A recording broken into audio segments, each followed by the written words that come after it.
Hi, we're here at the historic Hillsboro Colored School in Hillsboro, Virginia. You can tell this is a very rural area.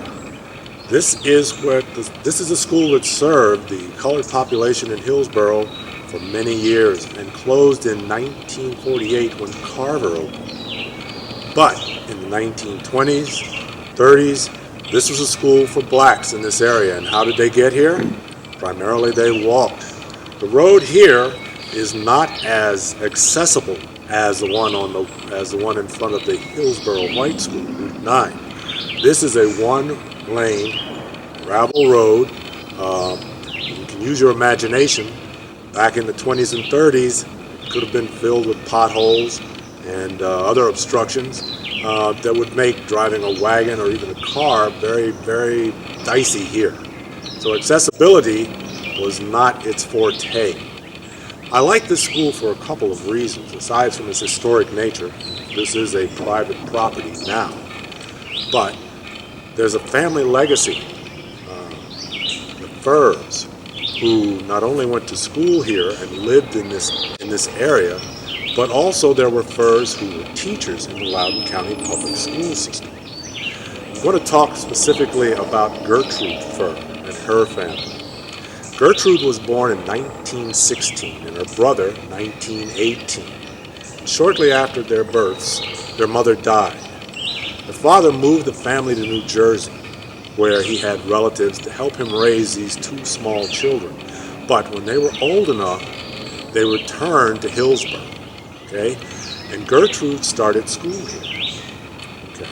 She would eventually graduate from here in 1935. But when she was here, we believe that because she had to move back and forth from Maryland to New Jersey, she lost some time in school, so she was likely older than other members in her class.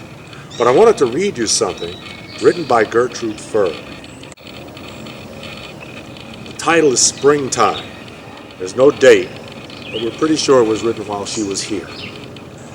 My heart, it sings of springtime, of birds and trees and flowers, of days that are all sunshine, of blessings that come in showers, of willows by the brookside, robin redbreast flying near, all unwilling to confide that a mate is waiting here. There's music in the springtime. There's music in the air. There's springtime in the woodbine. Oh, there's music everywhere. My heart, it sings of springtime. My lips give praise most dear to God, whose gifts sublime bring joy throughout the year. Now, this was obviously written by a very sensitive and creative young woman. And let's think a little bit. They're walking to school. Like all kids, what will eventually happen? Some young man is going to offer to carry her books. Who knows? Maybe she takes a fancy to this young man. And maybe, just maybe, this poem is a result of that. I just have one thing to say. The fella probably never knew what hit him.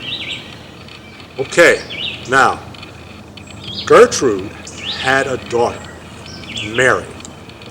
Mary attended this school as well, but only for 1 year.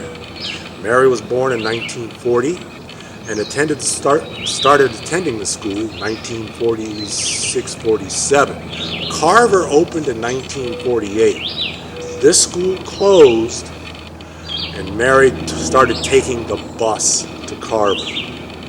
There's one other thing I want to tell you about this school. It's a private residence now, okay? But the owner's mother also attended this school when she was a child, right? And he caught the bus to Carver as well. We'll pick up his story when we get to Carver. But the one thing he noted when he was making the trip to Carver was that he would travel to a bus stop, and on his way to the bus stop, he would notice white children going to the Hillsboro school.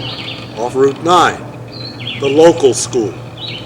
He couldn't attend that school, still a segregated system, so he had to catch the bus into Purcellville. Now our next stop is going to be at St. Louis, where the school there also raised an important issue with respect to public school transportation. So, meet me in St. Louis